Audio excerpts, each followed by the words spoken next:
Hello everyone, welcome to Introduction to Seismic Isolation webinar. I am Gianni Kubin from ProtaSoftware's Business Development Team. Today we are hosting Mr. Bahadur Shadan, General Manager of OBS Earthquake Engineering, one of the prestigious engineering firms of Turkey. He is also Assistant Professor at MEF University. So our agenda for today, I will quickly go over Prota and ProtaSoftware technology solutions. After that, I will pass over to Dr. Shadan for his presentation, where he will present important topics such as seismic isolation and seismic isolated building design. So Prota Group was founded in 1985 and is now a leading global software development, engineering, and consultancy group. The Prota Group comprises of 6 companies. I'm here representing ProtaSoftware, the founder of ProtaStructure suite. Prota Polska and Prota Asia are international branches of ProtaSoftware. So as you can see on this map, we are an expanding company and growing every year. Today we operate with more than 15 offices located in Malaysia, Singapore, Philippines, Poland, and Turkey. We are planning to open up another office in Berlin, Germany in near future to increase our services in Western Europe. So besides our regional offices, we support our users and provide services through our channel partners all around the world. Here, I want to briefly summarize some of the milestones of ProtaSoftware's journey throughout the years. In 1992, Prota launched Probina Orion, which is the world's first concrete building design and detailing system. In 2005, Probina Orion provides first building solution for retrofit and rehabilitation. In 2007, Prota invested in BIM technology and launched ProtaBIM, which provides bidirectional physical model integration with leading BIM platforms. In 2014, ProtaSoftware introduced the revolutionary ProtaStructure suite. In 2015, Prota delivered an entire metro line with BIM technology. And in 2018, Prota's engineering team delivered the world's largest passenger terminal building in Istanbul. So the structural design of this entire terminal building was delivered with ProtaStructure. So ProtaSoftware's latest technology solutions available for the structural engineering market, we have ProtaStructure for modeling, analysis and design of your structures. Prota Details for your automated detail drawings. It includes intelligent rebars and design libraries such as retaining wall, scaffold design and detailing. Prota Steel is our latest technology solution of your steel detailing and connection design of your structures. There is drawings and calculation reports within this technology. And we have Prota BIM, which is our BIM tool to bidirectionally link your models with other BIM platforms like Autodesk, Revit. So modeling, analysis, design, detailing, fabrication, and BIM. We are very proud to introduce our latest structural BIM design software solution, ProtaStructure 2021. So the Prota advantage is that it is a complete package for modeling, analysis, design, detailing, fabrication, and BIM. Now I would like to hand over to Dr. Shadan for his introduction to seismic design presentation. Dr. Shadan has a PhD degree in structural engineering from Politecnico di Milano, having nearly 20 years of global structural engineering experience. By the way, he used to work at a managerial level at Prota Engineering. He founded his own company, OBS Earthquake Engineering. Dr. Shadan is an expert in earthquake engineering, earthquake resistant structures, seismic assessment, and retrofit of existing buildings. He has also played an active role in the preparation of special rules for design of seismic isolated building section in the new Turkish seismic code for buildings. Thank you. Dr. Shadan, you can start your presentation. Hello, everyone. Hello, everyone. Thank you very much, Mr. Gianni Kubin. thank you very much for Prota for giving me this opportunity to share you my experience on seismic isolation. Today, I will make you a presentation about the introduction to seismic isolation. I will introduce you the basics and the principles of seismic isolation, and at the end I will introduce you to seismic isolation applications that we completed while I was working at Prota in between 2010 and 2013. Let me share my screen now. Okay. So Mr. Kubin just introduced me, but just to summarize again, I have a civil engineering BSc degree from Istanbul Yıldız Technical University.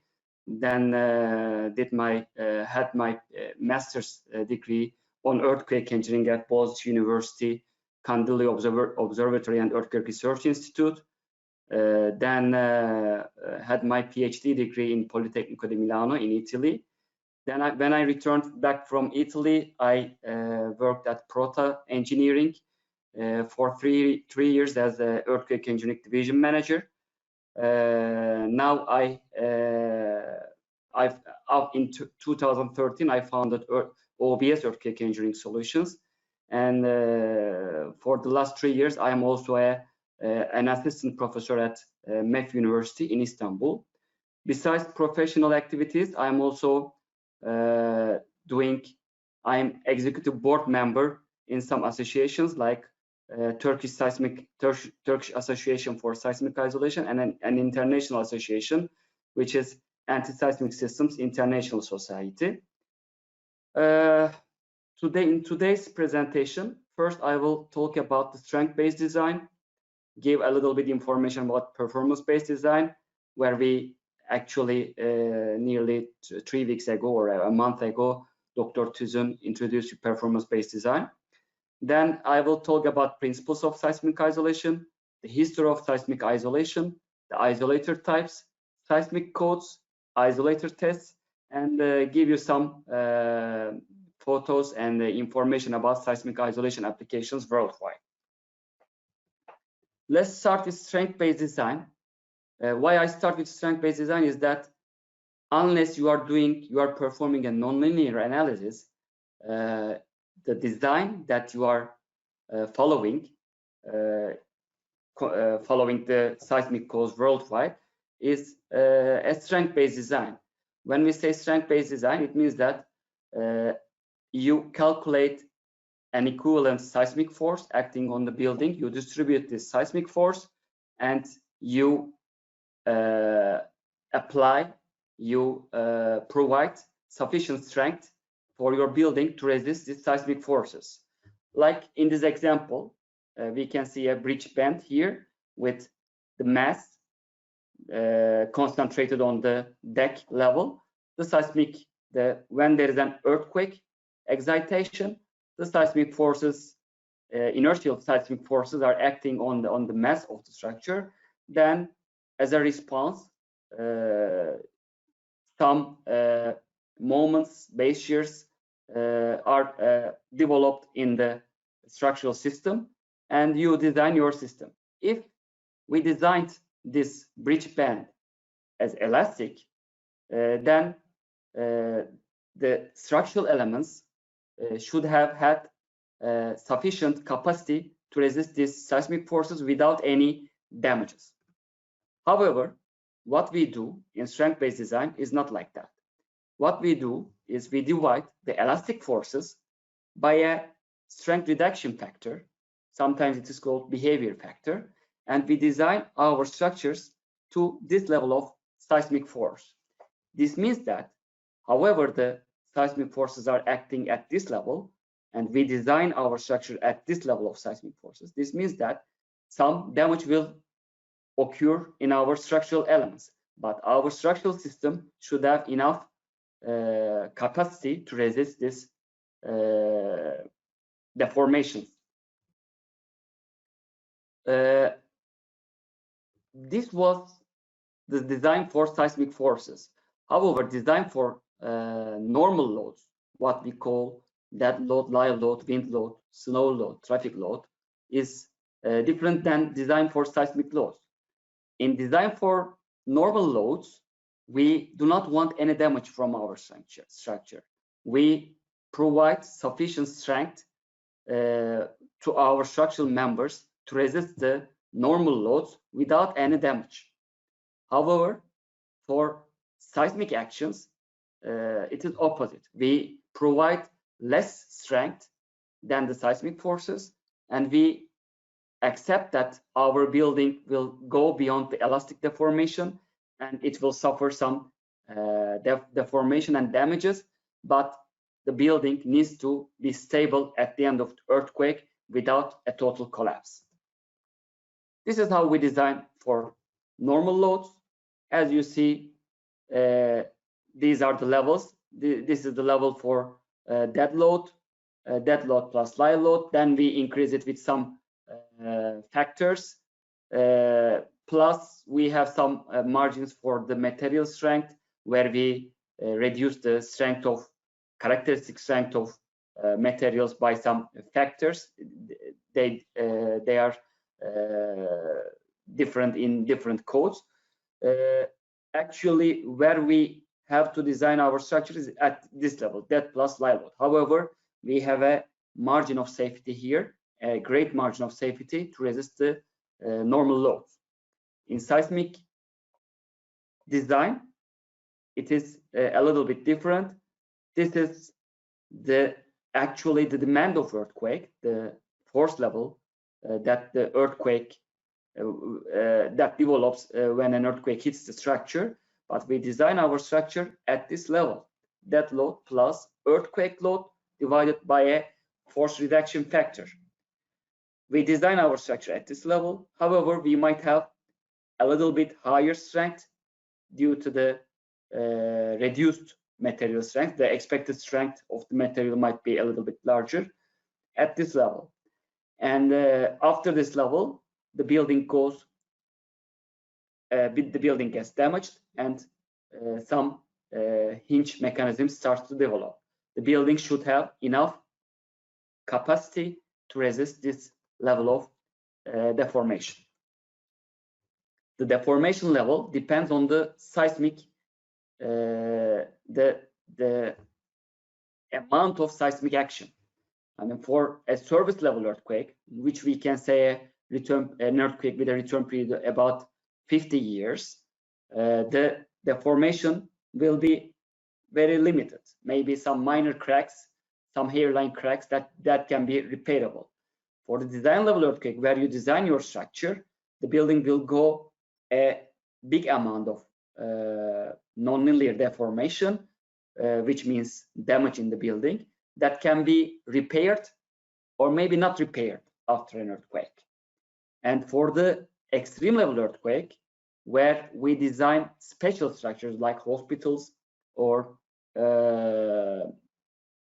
highway structures, important structures, the building goes further deformation, and it should not collapse at the extreme level earthquake. So when we say earthquake resistant design, I put an exclamation mark here, because when we say earthquake resistant, the people might think that the building will not suffer any damage. But when we say earthquake resistant design, the civil engineers, when say earthquake resistant design, this means that there will be damage in the building after a major earthquake. The earthquake resistant design relies on the damage under the design earthquake. Let's see a building that was a full-scale building that was tested in Japan and at E-Defense Laboratory, and let's see how it behaves. It's a conventional design. When you see there are deformations, I mean, because of the relative drifts of the stories, there are deformations, especially in the beam column joints, and this is expected. When we do a strength-based design, we have to follow the capacity design rules to have the damage at the desired locations of our building and not to have collapse. However, let's pass this part. And this is a figure showing the damage levels in increasing magnitudes of earthquakes. After a part, there will be a life safety where we generally design our structures for life safety performance level. And beyond that, there is the collapse prevention level for a higher earthquake hazard level. Even though, if you say that for an important structure, for example, let's talk about a hospital, you can say that, okay, this is a hospital, it's an important structure, so I have an importance factor of, or in Turkish code, this is 1.5. This means that you are increasing the design force, that you are increasing the seismic force that you are designing your structure by 1.5, by multiplying it by 1.5. Yes, you can have a structure, a building that can resist the seismic actions. Maybe there won't be any structural damage, or maybe there might be some minor cracks that can be repairable after an earthquake. However, when you go inside, you might experience a scene like this. I mean, these are buildings. For example, the one on the top, it was a building that we visited while we went to the Seismic Isolation Conference in New Zealand in 2017. There was an earthquake. The building was designed with modern codes in strength-based design. This is the view from outside. I mean, this photo was taken by us from outside after an earthquake that happened something like 150 kilometers away from the epicenter. And this is the visual, the photo, the scene from the inside. I mean, even though you can protect the structural system from the earthquakes, inside you might experience a scene like this. Or these are some scenes from other earthquakes, an airport and a hospital. I mean, a hospital that you designed by an important factor of 1.5 may seem undamaged from outside, but inside you might see a scene like this, and you cannot use the hospital after an earthquake that you really need after an earthquake. So this was the problem. I mean, you can protect maybe the structure, you can have some minor damages in your structure, but it is very, very hard to protect the non-structural components in a building. Whether you have to make a special seismic design of non-structural members, which can go very expensive, or you can isolate the building. This is the solution of the problem. So let's talk about, let's talk about the seismic isolation. I mean, at this seminar, we will not talk about the seismic design of non-structural members, but we will talk about seismic isolation of buildings. What is seismic isolation? In a conventional design, during an earthquake, the building moves like this. I mean, there are deformation at story levels, and due to the relative drift of the story levels, and these deformations in the column beam joints create damage, and the building might not be used after the design level earthquake, might not need to be retrofitted, or maybe demolished and reconstructed.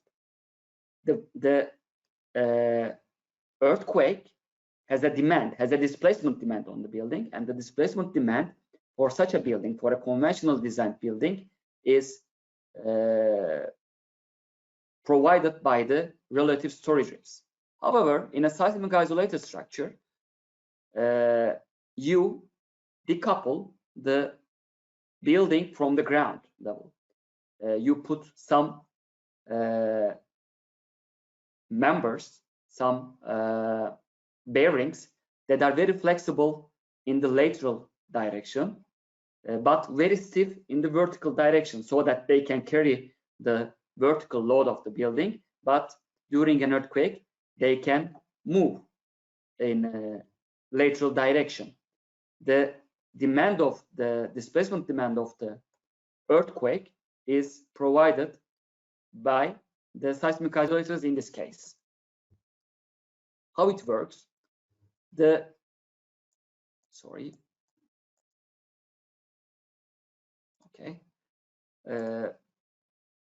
How seismic isolation works is that the vibration properties of the building is modified by installing the isolators. As such, the destructive signals of the seismic event is reduced.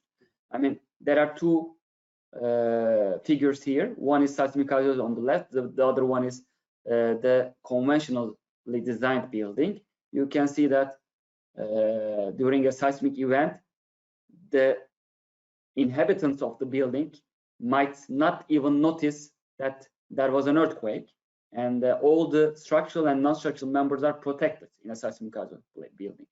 However, in conventional design, you can see that even though maybe the building does not collapse, you can see that non-structural components fall down, some mechanical equipments, the pipes can break, and the building might not be used after an earthquake. So the main benefit of seismic isolation can be the reduction of the story directs, which is related to the damage in the building, reduction of story accelerations, which means that you reduce the seismic force acting on the building. Hence reduction of structural member forces. Let's see a similar test for a seismic isolated building that was tested in Japan, a shake table test. Below you see a blue surface, that is the shake table itself, and the green pistons on the left, that gives that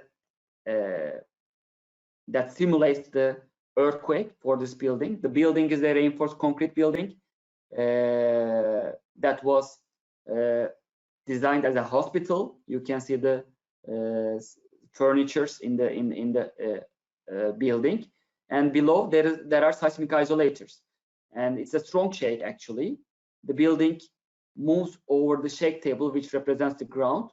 It floats nearly. What you see is that only the sliding components of the building and the roller furnitures move in the building, but the overall system does not get damaged, and there are no non-structural damages in the building.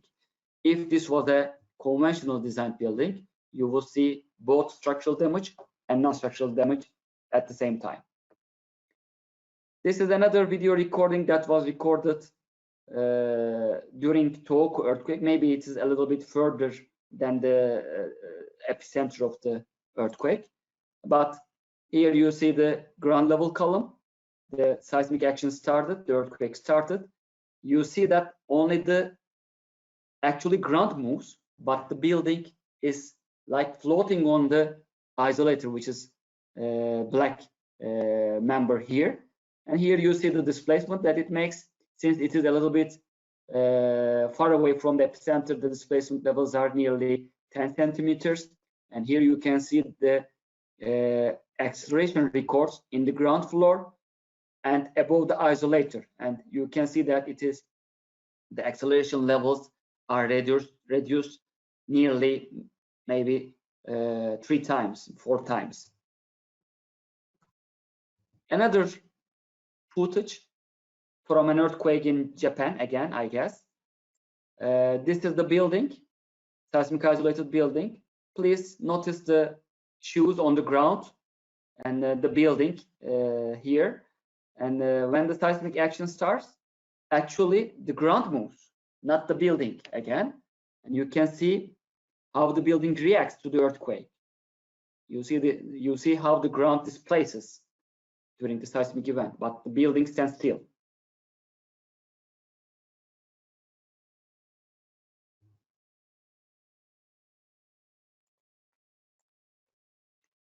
Yes, we talked about how good seismic isolation is. It's a new technology. No, actually, it is not a new technology. In the history, it has been used, maybe consciously or unconsciously, several times. For example, one example is a tomb in Iran, today's Iran. It's the tomb of Kirosh in a Persian emperor.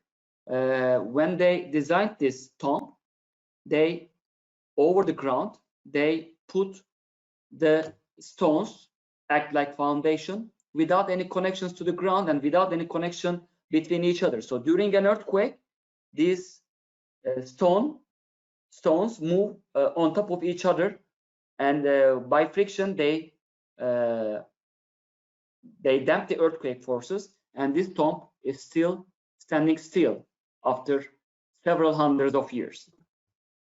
Another example might be the Greek temples. No, you can see Greek temples standing like that. They are very vulnerable structures. They are constructed on stiff soil with a sand level on top. So during an earthquake, the temple moves on the sand layer, and they do not get harmed, or at least they get less damage than a conventional design. Another example from Istanbul, an obelisk, Theodosius stone, that was constructed, that was placed in Istanbul Sultanahmet Square after Christ at 4th century.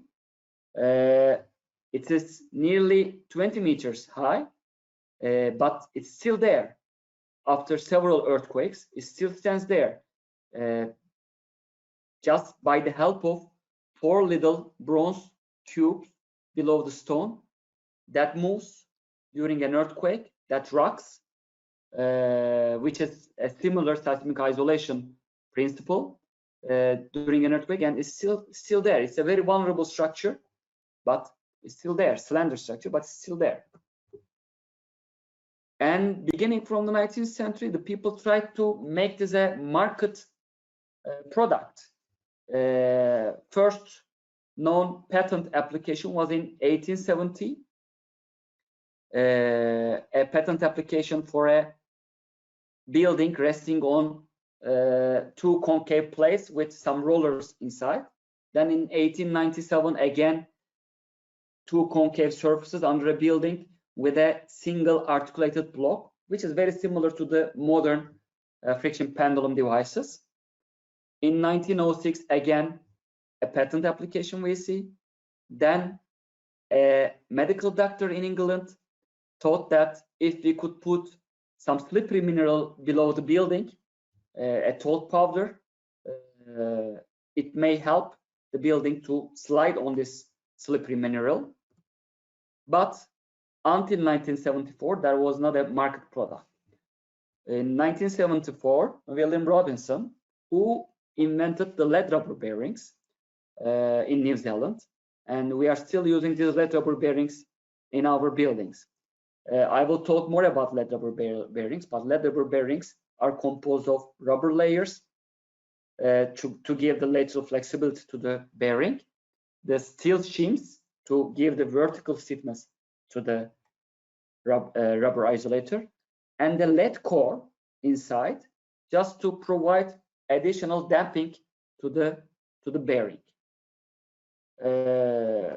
Then in 1985, Victor Zayas in USA invented the first prototype of friction pendulum bearings, sliding bearing, friction pendulum, or curved surface sliders, let's say. There is a concave surface and a sliding puck inside, which during an earthquake moves, and by the help of friction, it dissipates energy.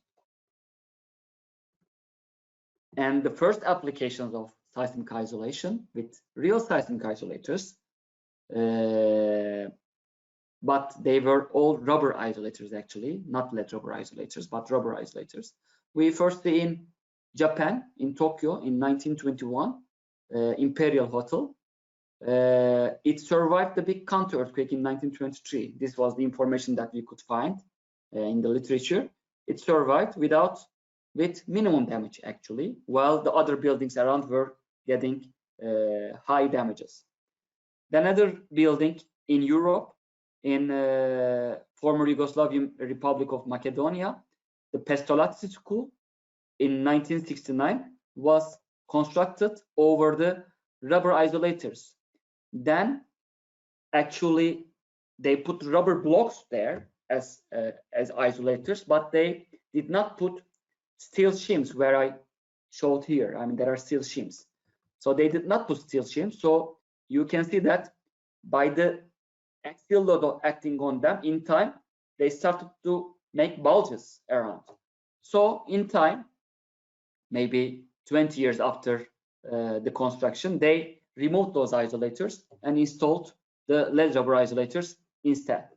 They tested also these isolators and compared the initial testing results with the test results, let's say 20 years later, and the results were very similar. So yes, there are some effects of aging, but not that much. So how do these isolators work and how do they protect our buildings from severe seismic actions? Actually, there are two effects of seismic isolation. The primary effect of seismic isolation is the period elongation. You know, when you construct a traditional building, reinforced concrete building, let's say, the building natural vibration period depends between, let's say, 0.3 to 1 second. Let's make a guess. If the building is 5-story, for example, or 6-story, then we can say that the natural period of vibration is 0.6 seconds. And when you check, this could be a acceleration response spectrum, or this can be a base shear period graphic.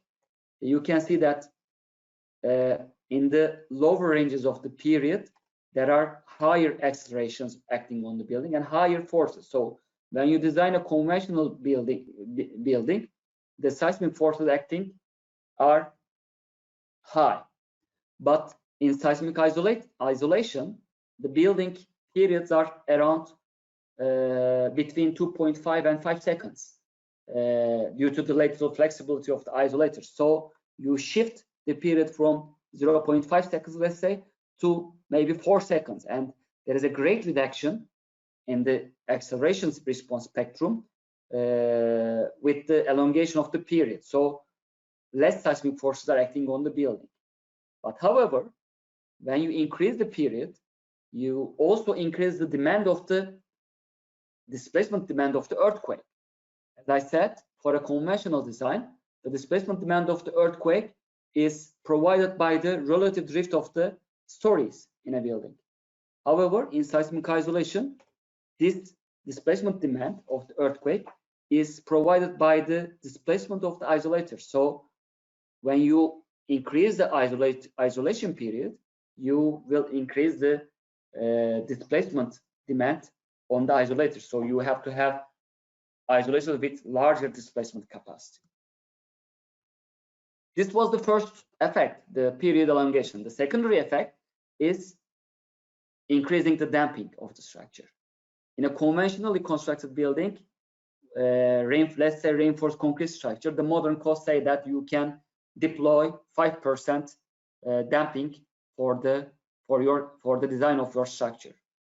This is related to the friction between the concrete material, some damages, some crack openings and closings, those kind of things. This is related to the damage actually, the 5% damping. In seismic isolated structures, this damping is between 10% and 40%, in average 20-25%. And what does this damping does? What does this damping do to our structure? This, with the increasing damping, the displacement demand is decreased. So if you increase the damping, there will be less story displacements and less demand from the isolator displacements. And when you decrease the demand, also you decrease the force as well. So you, with increasing demand, you decrease the displacements and also the accelerations acting on the building. Let's talk about the isolator types. The topic is very large topic. I mean, there are several things to talk about, but I'm just giving you the basic things that you might need to know. I'm introducing you to seismic isolation. So if you want to go further, please check some literature, or maybe we can make another seminar on more details in seismic isolated building design. So what are the isolator types? There are two main isolator types that are being used in the world. One of them is rubber bearings, the other one is friction, curved surface friction isolators. So let's talk about first rubber bearings.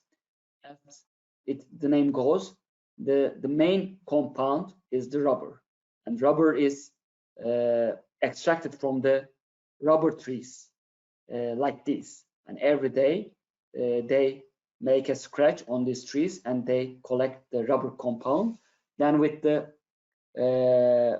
applying some additional materials and with heat, they vulcanize this rubber and they create the rubber that we are using for seismic isolators, and also for the other rubber compounds that you see in the daily life. For example, the tires of the cars or the soles of your shoes. All of them are composed from this rubber material. And the top 5 rubber producing countries are given here. Maybe it's one of yours countries. Thailand, the main producer, Indonesia, Malaysia, India, Vietnam. So it depends on this the product of these countries mostly. So if you want to produce your own rubber isolator, you have to import the rubber compound in one of the countries that has the rubber trees. What are the rubber bearing types? Actually, there are 3 rubber bearing types: low damping rubber bearings, high damping rubber bearings, and lead rubber bearings. Low damping rubber bearings and high damping rubber bearings, when you make a section cut, they look like this. I mean, there are rubber layers and there are steel shims that make the vertical stiffness, that provides the vertical stiffness. In high damping rubbers, different than the low damping rubbers, there are some additional materials added to the rubber compound, which are called carbon black, and it gives by adding these compounds, the damping capacity of the bearing increases. The low damping rubber bearings are not commonly used alone. They are used with additional dampers mostly, because I said, if you remember that I said there are 2 effects of isolators. One is the primary effect was period elongation. Yes, you can achieve with low damping rubbers. The other one was additional damping, which you cannot achieve with low damping rubbers. So you need high damping rubber bearings, or you need additional dampers that are used with low damping rubber bearings together. Other than this, there are lead rubber bearings, as I said, that you make a hole inside the same low damping rubber bearing compound and you plug the lead inside. So the damping is provided by the lead inside. You might ask, okay, this isolator displaces like maybe 50 centimeters in 360 degrees in both directions. How it returns back? This is rubber. Rubber is elastic. When you pull the rubber, it displaces, it elongates. When you leave it, it comes back to the original position. So it's the same. When it displaces, the building displaces, then the rubber itself is pulling back the building to the original position, recenters. Let's see a rubber bearing in action. A test, seismic isolator test. You see that rubber bearing displaces. This is a real ground motion record applied to the isolator. But normally we do not do this in the test according to the course. We mostly apply the seismic action in single direction, unidirection, sometimes bidirectionally, but mostly unidirectionally. Let's see a test from the same testing facility, a shake table test. And you can see the rubber isolator here on the left with some cross-linear bearings adapted. You see that the bearing moves the building moves on the bearing, there is a lot of displacement. You can see that maybe 60 centimeters, 70 centimeters displacement. Only the furnitures with rollers or suspended things move in the building, but you do not experience any damage to the structural and non-structural components. If it was a conventional design building, you would see a lot damage. How do we model rubber bearings? This is very simply showing you an illustration of bilinear representation of rubber bearings, actually mostly lead rubber bearings. How do they behave? There is a first initial branch here, initial stiffness, elastic stiffness branch, which depends on actually, I mean, this initial branch you only see in the first loading phase. After that, the isolator moves in this curve, in the secondary slope, secondary stiffness branch. This is a force displacement representation.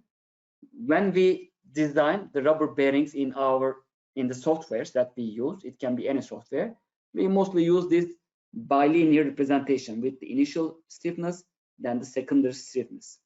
If we know all the components of this bilinear representation, then we can model the lead rubber bearings easily.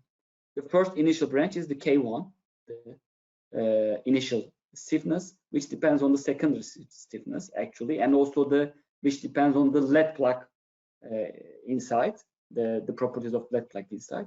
The secondary stiffness depends on the rubber compound only. I mean, if you change the size of your isolator or the shear modulus of the rubber compound, then you can change the secondary stiffness. You need, I mean, you can calculate the initial stiffness by multiplying actually approximately, this can be 9 or 10 or maybe 11, maybe sometimes 8, but mostly 10 times the secondary stiffness, and you can model it like this. If you know the yield force and the yield displacement, then you can easily model this. Yield force, I mean, to calculate the yield force, you need the characteristic strength, which is the force that intersects the y-axis here, this point. And it depends totally on the lead plug properties. You can, if you know the area of the lead plug, and if you multiply it by the shear strength of the lead plug, then you can calculate the characteristic strength. Then from the similarity equations, you can easily find the F by yield force, and then if you know the yield force and if you know the initial stiffness, you can calculate the yield displacement, and you can have this bilinear representation. And if you adopt this in any software, you can do your analysis with seismic isolators. When we design, we first do an equivalent linear analysis, and first we do equivalent linear analysis, then we do non-linear time history analysis, because the rubber behavior is highly non-linear, so we need non-linear time history analysis. But every time we compare the results of non-linear time history analysis with equivalent linear analysis. And when you do equivalent linear analysis, you have to know how much equivalent damping is obtained by the isolation system. So you need to calculate this. And the damping in this case is the energy depending on the energy dissipated in a cycle.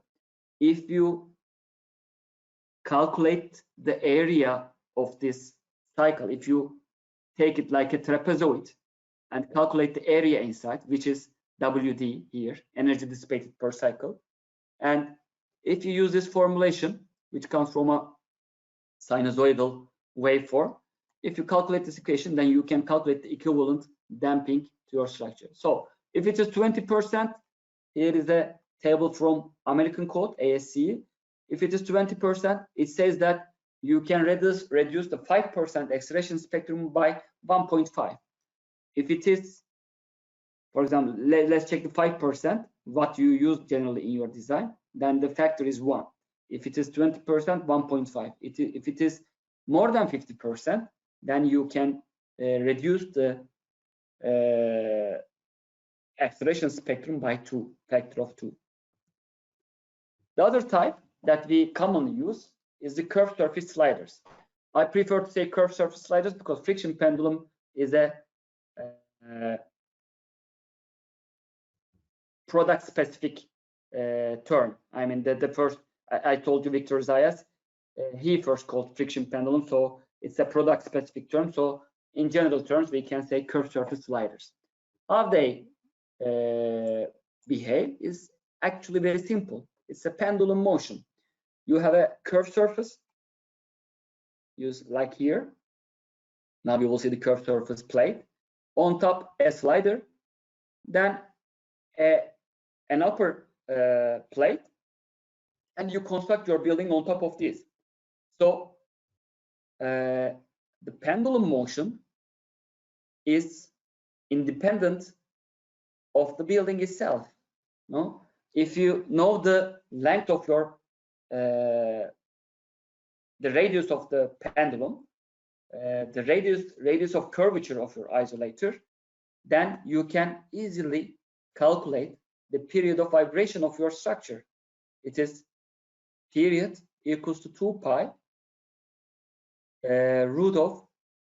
square root of the radius of curvature divided by the acceleration of gravity. You can take a rope with a mass down, you can make it vibrate. The vibration period will not change with the force acting on it.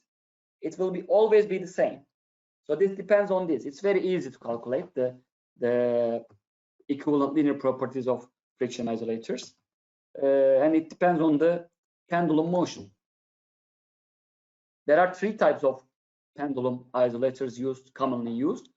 The first invented one was single concave pendulum isolators, but this had some problems. The main problem is it depends on the friction. So when there is friction, there is heat, and when there is heat, the friction coefficient drops down. So if it is a high seismic region during an earthquake, this will move. The upper concave plate will move on the lower concave plate. Upper plate will move on the lower concave plate, and there will be a lot heat develops here. So there will be a reduction in the friction coefficient, and also the displacement capacity is limited. I mean, if you want to have a 50 centimeter displacement capacity isolator, then at least this lower plate should have a diameter of 1 meter. No? 50 centimeters here, 50 centimeters here. Then double concave pendulum isolators were invented by the same inventor, Victor Zayas, actually. How it works? Now you have double concave plates. So the displacement is, the size is actually halved. The first motion, let's say, starts in the lower part, 25 centimeters, then with the upper part 25 centimeters. So when you have 1 meter diameter isolator here, you can have 50 centimeter diameter isolator here. Plus since there are 2 sliding surfaces, also the heat effects are reduced.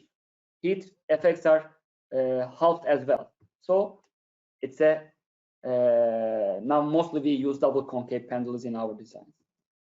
Now there is the third invention by Victor Zayas. After the patent expires for the double concave and single pendulum, he invented triple friction pendulum isolators. Actually, this doesn't mean that there are 3 different surfaces. Actually, there are 4 surfaces. You can see that there is an initial part here. There are 2 surfaces here and 2 surfaces here, but there are 3 friction. He can adopt 3 friction coefficients for 3 different surfaces.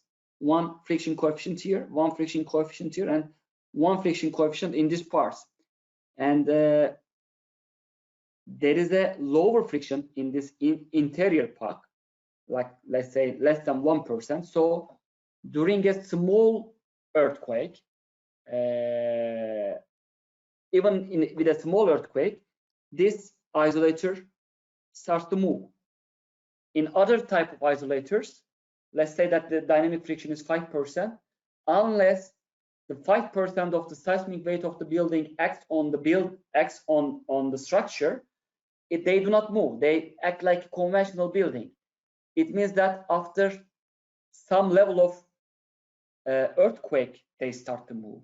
Before that, they move like a conventional building design. This has a great advantage on that. With even a small earthquake, they start to move. So it gives you comfort during an earthquake. I mean, with a 4 magnitude earthquake, 5 magnitude earthquake, you do not want to feel the fear of earthquake like the other conventional building design. So this has a great advantage on that. Let's see the difference between triple pendulum bearing and a single pendulum bearing from this illustration. You see that a single pendulum bearing moves on a single surface, but a triple friction pendulum, first the motion starts in the interior part with less friction. Let's see it again. With less friction, less than 1%, let's say, then moves on the upper and lower place. The difference is this. Let's see a triple friction pendulum in action. Again, in the same laboratory, a shake table test. Again, a hospital. It is adopted as a hospital.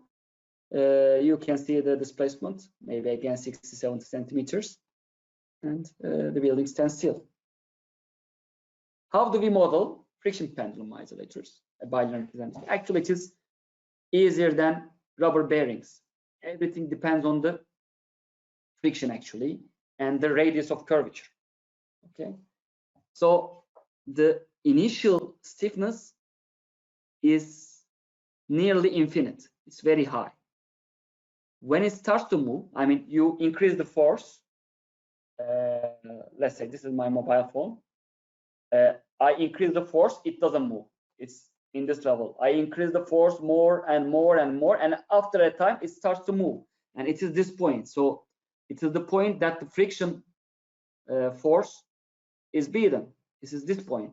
You know the friction coefficient, and the friction depends on the axial load on it. If you know the axial load, you can calculate this point.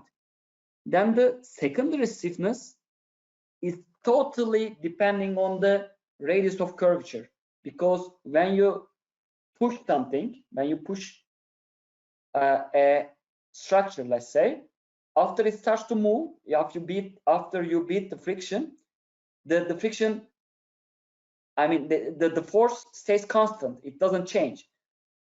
Here, the only change in the force because of this secondary stiffness is due to the curvature itself. I mean, the radius of curvature.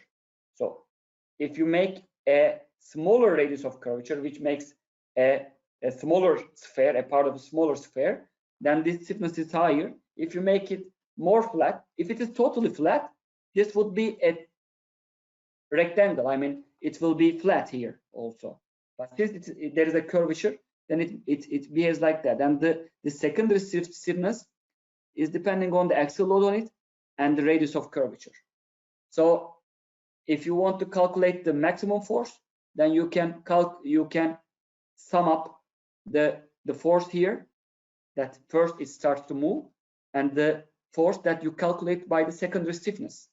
If you multiply it with the displacement, any displacement you want, then you can calculate it, and you can calculate it easily. And if you want to know the effective stiffness, you can make the second stiffness to this level. So if you know the mass of your structure, and if you know the effective stiffness, then you can calculate the effective period of your structure. And if you are doing an equivalent analysis, you will need the damping, equivalent damping. It's again the same. If you calculate the area inside and put it into the formulation, then you calculate the equivalent damping, and again the same. If you have 20% damping, equivalent damping, then you can reduce the acceleration response spectrum by 1.5. What are the codes that are followed? I may I might miss some of the codes. Sorry if there are other codes that are not mentioned in the seminar. If you are using another code, please write in the comment part so that I know. The American codes are mostly commonly used in the world, mostly ASCE 716, chapter 17 of ASCE 716. Then if it is a bridge with isolators, then you use the ASHTO, guide specifications for seismic isolation design. There are European codes, Eurocode 8. There is a chapter for seismic isolated building design in Eurocode 8, EN 1998-1. For the bridges, seismic isolated bridges, you have to apply to EN 1998-2. And for the isolation devices, isolators, anti-seismic devices itself, you have to use EN 15129 code. There are really detailed information about the design of isolators, the isolator components, the tests in this code. It was published in 2009. I think still the official version of the new revised version has not yet been officially published. I'm not so sure, but there should be a revision very soon on that. As far as I collected information, there is a seismic isolated building design code in China, in Mexico, in Taiwan, in Japan, and in Turkey. We have two codes for building type of structures. We have the code, and the 14th chapter is the devoted to the seismic isolated building design.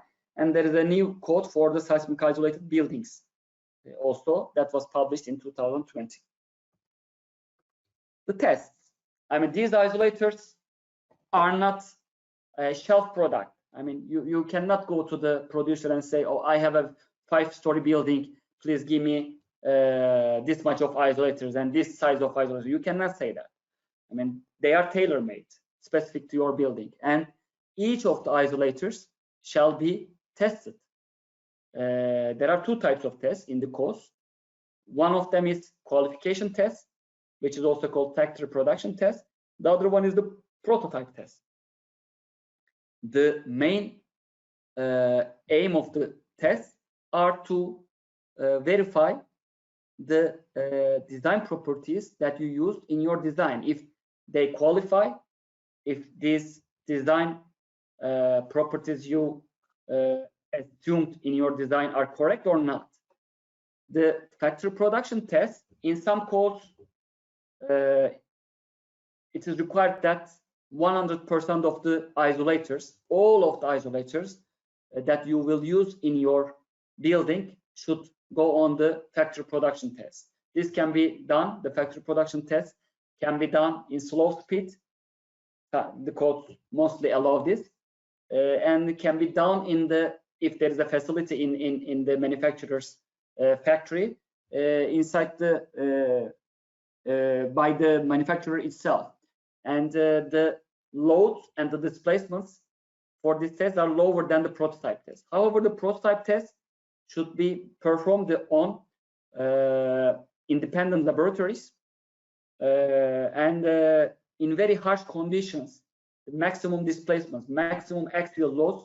These tests are performed in prototype tests, and the tested prototype units are not used in the structure, but the factory the units that are factory production tested, you can use these products in your building, of course, if it satisfies your design criteria. There are several testing facilities all around the world, but mostly concentrated in Italy and United States. These are the testing facilities that I collected some information, but there might be some additional ones in the near future. Maybe these ones, this information was 2-3 years old. It might have changed. The largest isolator testing facility, independent testing facility, is at University of California, San Diego, SRMD testing facility. It can test isolators with a vertical load of 53,000 kilonewtons, and it's a 6 degree of freedom testing facility. I mean, you can give a real earthquake record to this testing facility, and they can test your isolators with this record. The velocity is enormous. I mean, it's 1.8 meters per second, and the displacement capacity is nearly 600 millimeters. The second most commonly used testing facility is in Italy, in Pavia, EU Center. The vertical force capacity is 50,000 kilonewtons. Displacement capacity is nearly 500 millimeters, and the velocity is 2.2 meters per second. But the displacement capacity of SRMD, the one in California, is much larger than the EU Center. The displacement capacity is 1.2 meters in SRMD, while at EU Center it is only 500 millimeters. There is another lab again in Italy, Messina. I haven't been there. Eurolab. There is one in Potenza. I have been in Sisma lab. Another one in Taranto, Sislab, and in Taranto Sisma lab. There is one independent facility in Turkey, in Eskişehir, which has a vertical load carrying capacity of acting force capacity of 20,000 kilonewtons, and with a velocity of 1 meters per second, and with a displacement capacity of 600 millimeters. Quite good. And the other ones, for example, another independent one is Ankri in Taiwan, and one in Canada, and there are some manufacturer laboratories in China. Hirun's laboratory. It's a very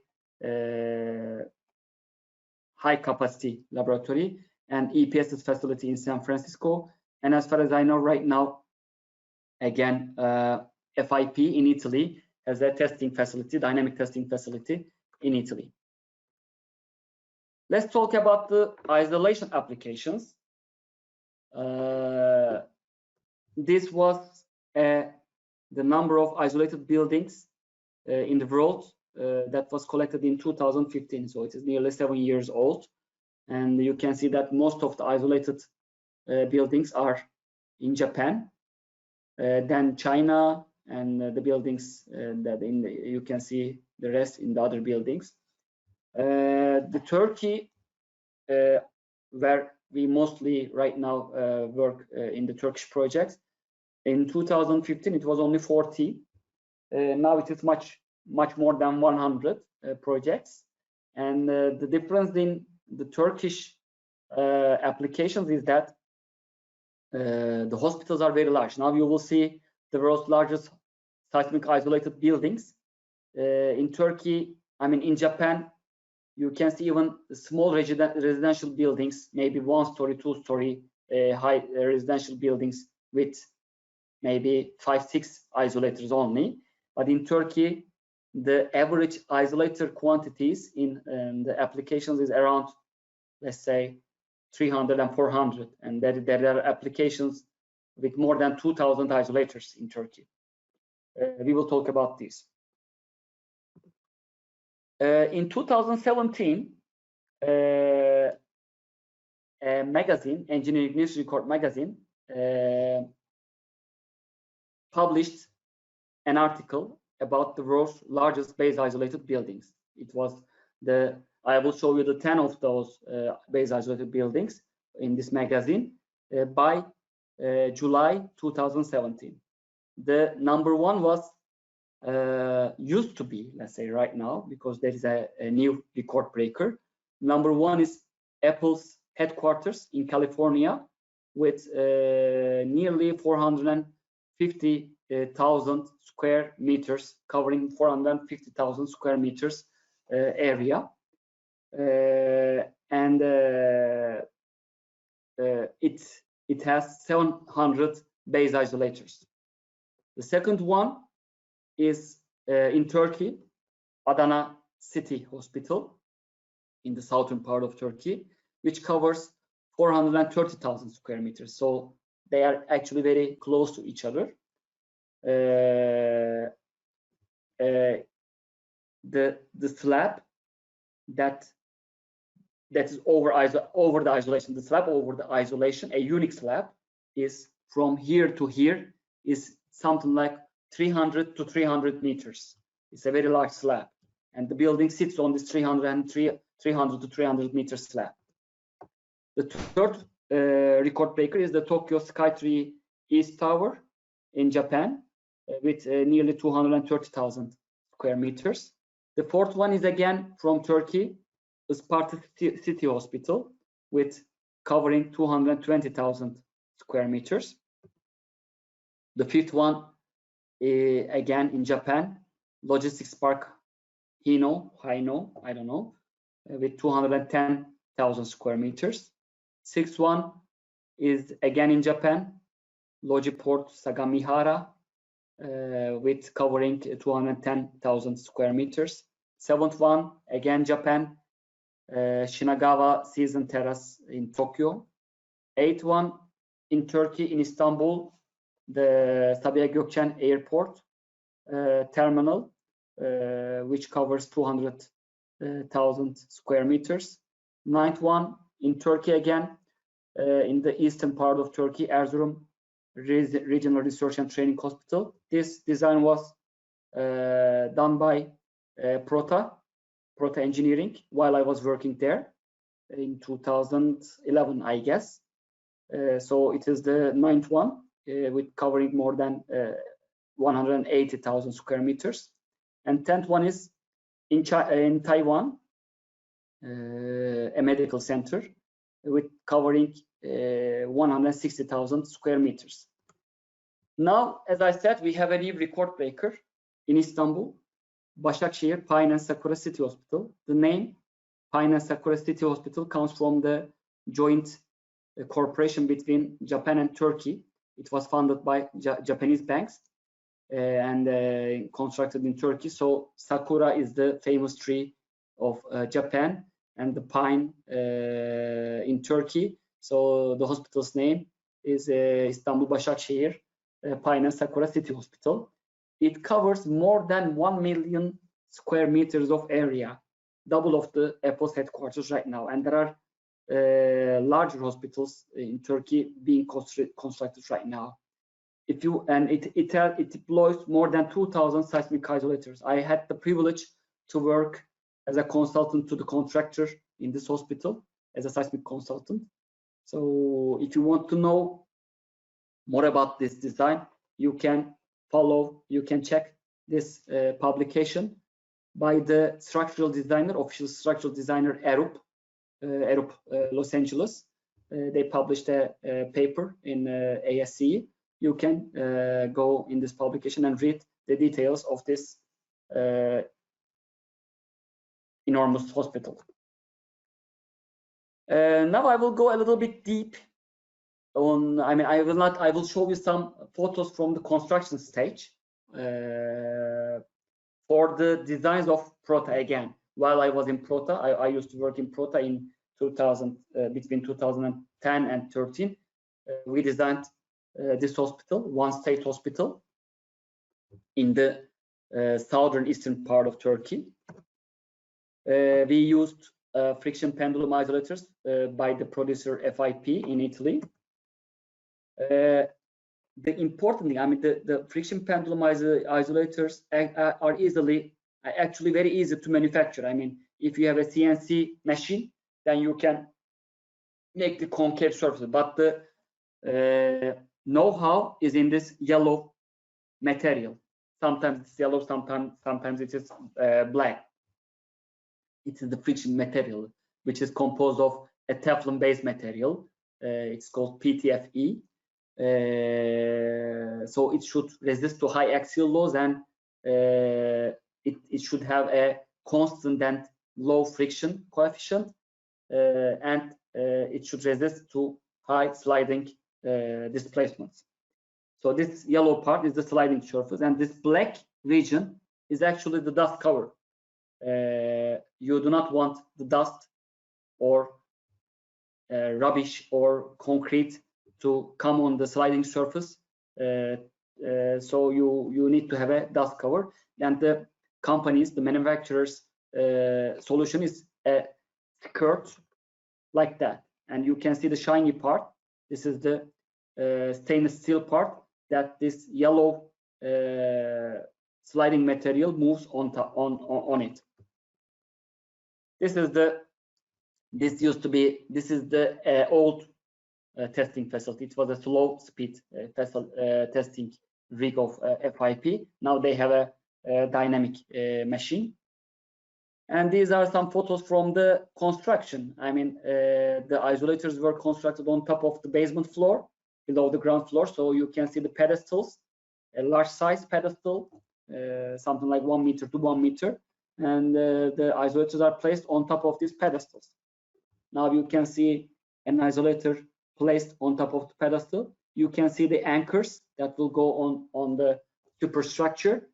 These anchors work only to friction, to the shear. They do not take any traction forces, tension forces, because it's like a two curved surface plate. Then if there is a tension force, there is uplift. They do not take any tension forces. So they are designed for shear force only. And you do not see here, but it will be, I mean, the grout will be applied below the isolator here. You can see the formwork on top of the isolator where the column reinforcement will come, the base of it. Then the column reinforcement is applied here. Then the rest will be the slab. There were some special solutions for the elevator shafts and the staircase shafts, where, I mean, the main isolator interface is on top of the columns of the basement floors, but the isolators of the elevators and the staircases were on the foundation level. So you have to have a gap around this elevator shaft just to make it move with the principal isolation layer. You can see here the elevator shafts being constructed and the gaps here, and the main isolator interface is on top of the columns. This is another photo from the construction stage. The isolators are placed, and on the right you can see that a part of the superstructure is also being constructed. This is a nearly final photo of the construction. You can see that isolators are on top of the basement floors. Maybe I can, okay, magnify. The isolators are on top of the basement floors, and the basement walls are not continuing to the upper floor, because you need to have your superstructure to move on the isolators. You should not connect anything from the base to the superstructure. It can be structural components, the walls, also pipes or any cables should be flexible at this isolation interface.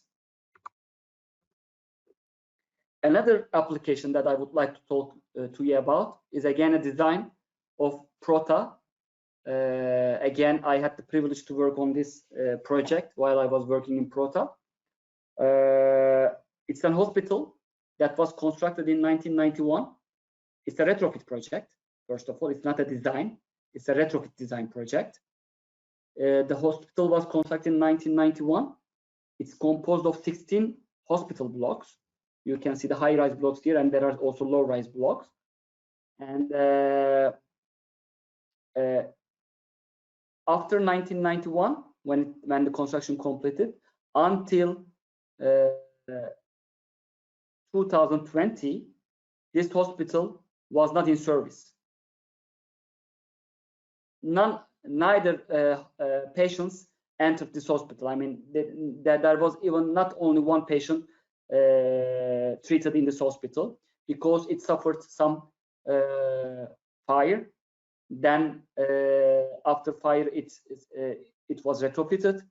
Then with the code in 2017, the building assessed again, and it was found inadequate for the requirements of the code, and it had to be retrofitted again. Then we have decided to retrofit this building with seismic isolators. This is the plan view of the hospital. You can see that there are several blocks.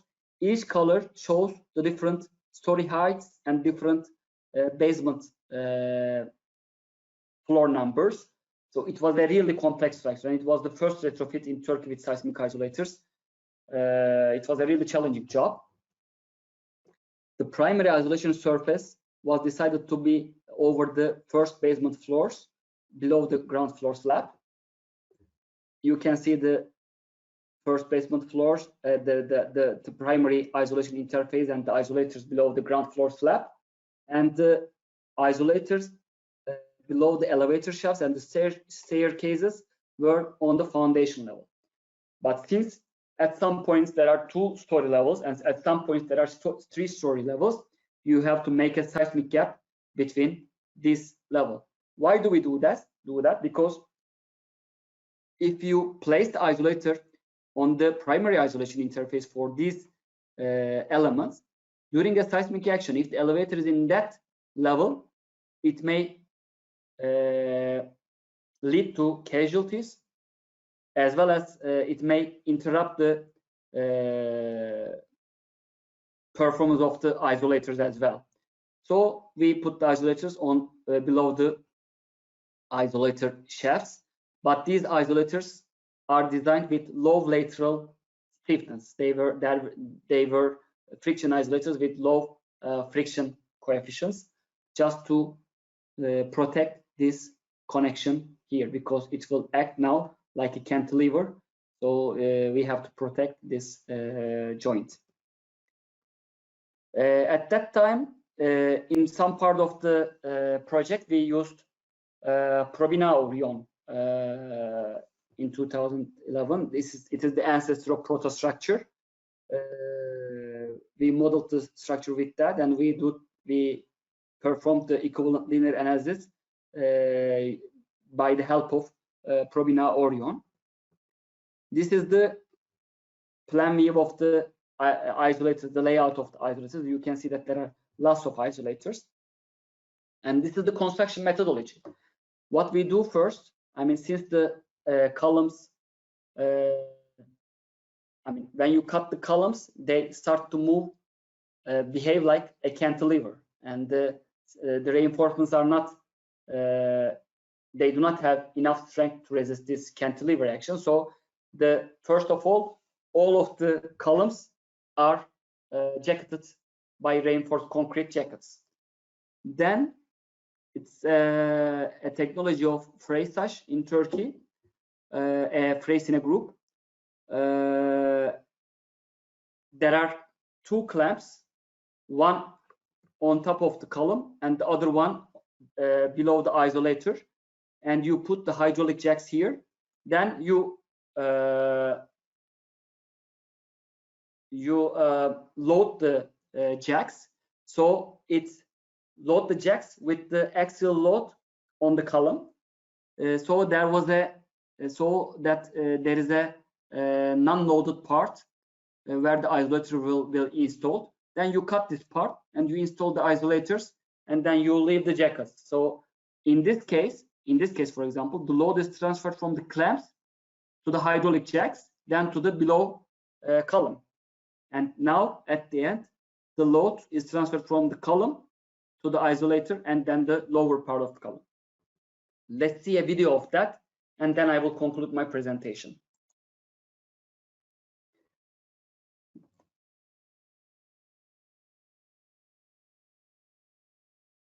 You see that right now they are installing the clamps, the upper clamp right now, and they apply a tension, the post tension to the clamps. They stay there with the aid of the friction between the steel plates and the concrete. And there are 9 floors over these hydraulic jacks.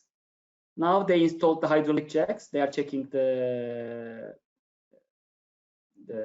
magnitude of the force. Now they are cutting the column with a diamond wire. It is being cut.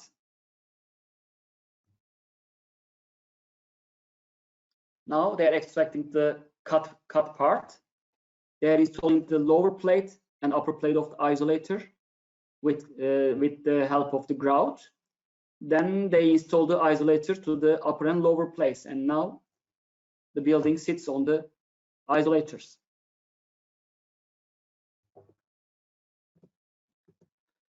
If you would like to know about the seismic isolation applications in Turkey, including the Marmara University Başarılı Research and Training Hospital, and also the world's largest seismic isolated hospital, İkitelli Hospital, you may apply to this journal paper written by me and Professor Mustafa Erdik and my other colleagues. You can check that. Thank you very much. My presentation is over. Thank you for your time, and see you at our next Proto event.